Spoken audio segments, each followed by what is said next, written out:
Hey everybody, welcome back. New video on the Mercury Grand Marquis.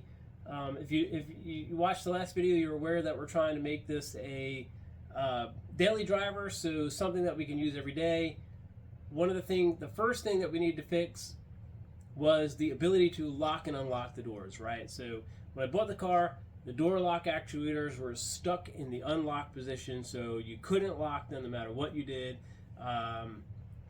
They were just, you would break things if you try to lock it. So this video here, it's not too long. We're going to go over how I did that. I'm going to kind of give like a 10-second version, and then in case somebody just wants to know the general ideas who are mechanically inclined, they could just watch the first 3 minutes of this video and be done. And then I'm going to give a more detailed operation where I go into the tools you need, how the processes go, what screws you need to remove, and the whole shebang. And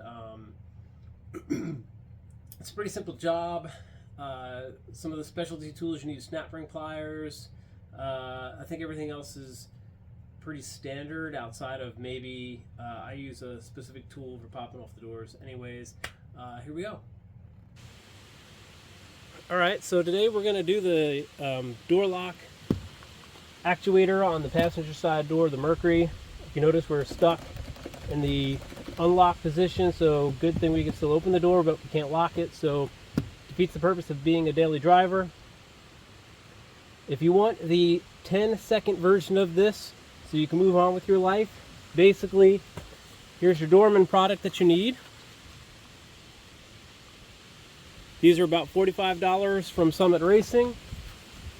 These, they come once you get in there and you actually get the accumulator out.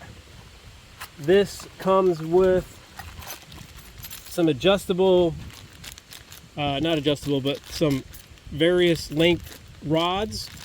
So this car does not have this uptick, this like S curve, it's just an L. So you need to bend whichever one you want, pick your favorite flavor, bend it straight so that you can make this work for the particular vehicle. All right, so continuing with the 10-second version, remove this with some screws. Remove this with some screws. Disconnect the connectors with some screws. Remove this with some screws. Pop this off with the door prior thing. The door lock actuator is in here. It is held on the other side of this rivet. You cannot remove that unless yours is rusted and you need to replace it and figure something else out.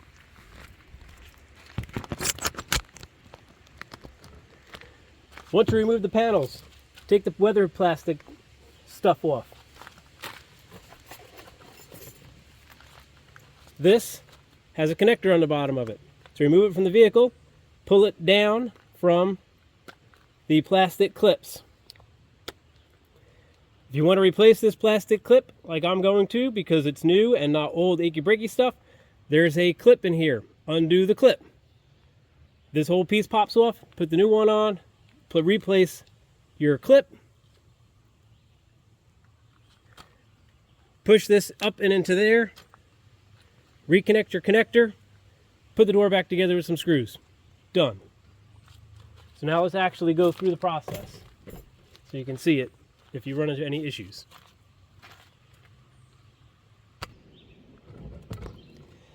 Alright, so I'm not going to show you the whole process of removing the door panel because it literally is, there's 2 screws or 3 screws down here. This piece here with the light on it just slides out over the handle, leaving you this piece and this piece.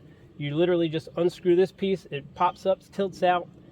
These connectors are screwed onto the backside. You just undo some screws. This whole panel piece comes off.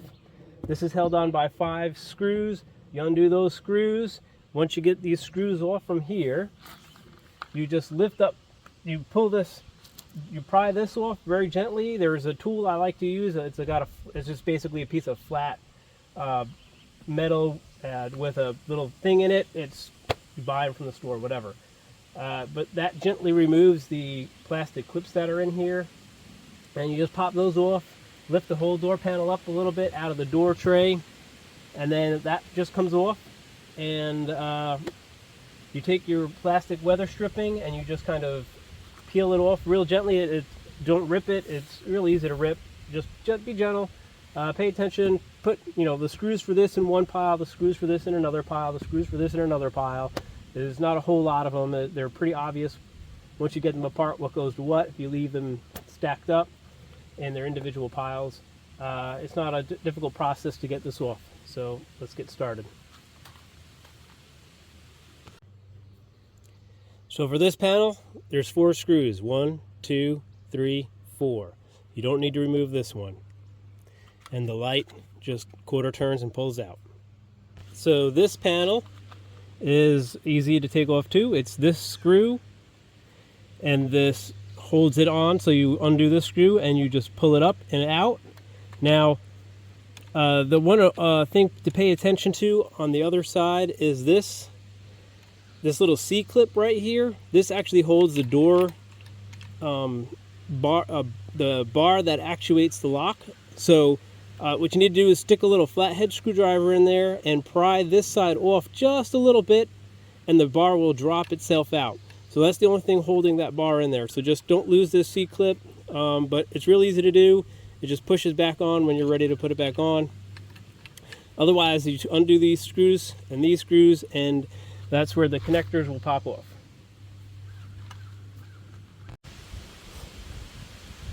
So this panel here, sorry for the wind noise. I think it's about the storm, we might have to pause. This door here just has 5 screws in it, and then 2 on the inside, 1, 2. So there's 5 screws in here. These are 8mm bolts instead of Phillips, so that's the only difference between the other ones. Then once you remove everything from there, it's just a matter of taking the door panel off, and I just use this little pry tool right here. It's nothing fancy. Just be careful so you don't scratch your paint. A good indicator that somebody's already been in this door panel: duct tape. So once you get access to the door, it's a little bit hard to see in here, I know, but basically what you do is you this piece just pulls straight out and disconnects the hook. Then you push it down from the clip like we were talking about earlier, the plastic holder. Then you take out your clip, your spring clip.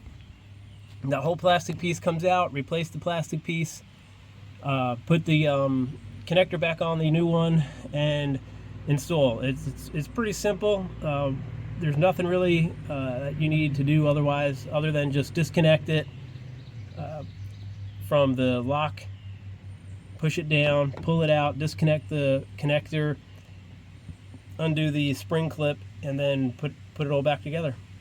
Once you have the actuator disconnected, what you could do to make sure that it is the actual lock actuator is you can move this, and if you hear your door locking and unlocking, then you know you're in business.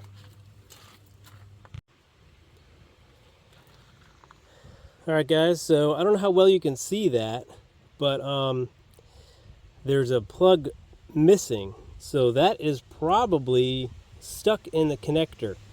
Now my gut tells me that they were in this door previously for this exact situation, undid the plug, saw that it was broken, decided it wasn't worth their effort to have door locks at work, and put this back in and pressed on with their lives.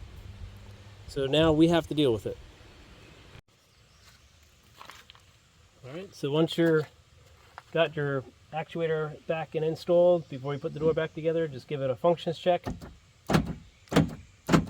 There we go. And then before you do anything, make sure you're in the unlock position so you can open and close the door.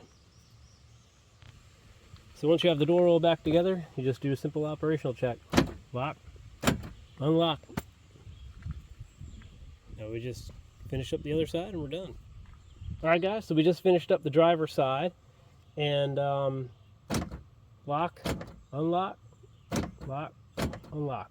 We have power locks, all 4 doors operational now, so that much closer to getting all the little things fixed up so we can daily drive this. All right, everybody, hope you enjoyed the video. Just wanted to get the door actuator situation out there so that you guys can hopefully have learned. If somebody else out there is dealing with this problem, it's pretty clear how to fix it now, given what you can buy on the market. You can't just go to the Ford dealership anymore and buy parts for these cars anymore.